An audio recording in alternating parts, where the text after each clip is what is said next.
You know that feeling, right? That one really important thing you know you should be doing, but you just don't. You tell yourself, I'll get to it later. It's so easy to say. But what if later has a secret price tag? A really, really big one. Well, let's dig in and find out what that cost actually is. You know, in the Philippines, they have this perfect phrase for it, saka na lang. It's just a simple way of saying, I'll do it later. And yeah, it's a specific phrase from a specific place. But that feeling? Oh, that's universal. It's that little voice in your head, the one that's so convincing, telling you that tomorrow is a much better day to start. But this tiny little habit, this saka na lang, can be unbelievably expensive. $100,000. Just look at that number for a second. That is a life-changing amount of cash. But what if I told you this wasn't from winning the lottery? What if this was the actual real-world cost of just putting something off for later? Yeah, you heard me right. This isn't just some random number I pulled out of thin air. For one person, this was the tangible bottom-line cost of saying, I'll deal with it later. It's the price you pay for procrastination.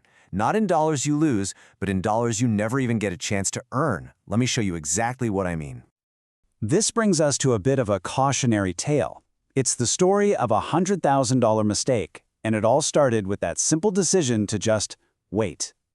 So let me introduce you to Alien. And honestly, Alien is probably a lot like you and a lot like me. He knew that investing was the smart thing to do for his future. He had the idea, he wanted to do it, but that little voice of saka na lang was just a little too persuasive. And so, Aeon waited.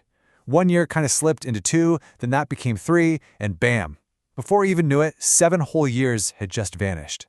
7 years of I'll start next month, or I'll do it when I have a bit more cash, or I just need to figure it all out later. Finally, at the 7-year mark, he did it. He started. But wow, a lot can happen in 7 years. And here it is. This is the real, brutal cost of that delay. By waiting those 7 years, Abon missed out on $100,000 in potential growth. I mean, just let that sink in. This wasn't money he lost in a bad bet. It was money that never even got the chance to exist for him. It's like a financial ghost, all because he started the clock 7 years too late. So why? How on earth is a simple delay that costly?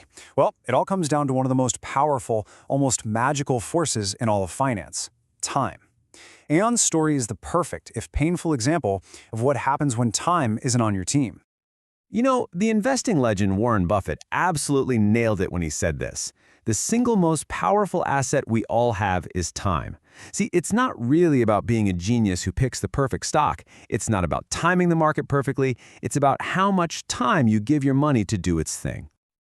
And this right here is the magic I'm talking about: compounding. The easiest way to think about it is like a tiny snowball at the top of a really, really long hill. Your initial investment starts rolling, and it picks up some snow. That's your return. But the next year, it's not just your original snowball earning returns. It's the now slightly bigger snowball. It's a chain reaction. The more time you give that snowball to roll, the ridiculously huge it can get. That's why starting early is literally everything. Okay. So we get the problem. The fear of making that $100,000 mistake is, well, it's real. So what's the fix? How do we finally beat that saka na lang voice in our heads? The good news is the answer is way, way simpler than you think. See, the trick to getting over that inertia, that feeling of being stuck, isn't to make some massive, life-altering, scary leap. It's not about finding a huge chunk of money overnight. No, it's about taking one tiny, almost laughably small step forward. We call it the 1% rule, and it is beautifully simple. Step 1, you start small, like really small. Just commit to investing 1% of your income. It's an amount so tiny you probably won't even feel it's gone. Step 2, you automate it. Set it up once so it just happens. That way you can't talk yourself out of it next month. And that's it. That's step 3. You've started. You're in the game. The hardest part, just beginning, is officially done. If Adam's story teaches us anything, it's that the absolute best day to start investing was yesterday. But you know what the second best day is? It's today. Right now. So let's just boil this all down. If you walk away with anything, let it be these 3 things. 1. Procrastination, that whole saka na lang thing, it's not a harmless little quirk. It has a real, measurable price tag. 2. Your single most valuable asset isn't your paycheck, it's your clock. It's your time. And 3. The way to beat procrastination is to just start impossibly small. Use that 1% rule. The whole point isn't to get rich tomorrow, it's just to get your clock started today. Aon's 7-year wait cost him a potential $100,000. His clock started late. Your clock?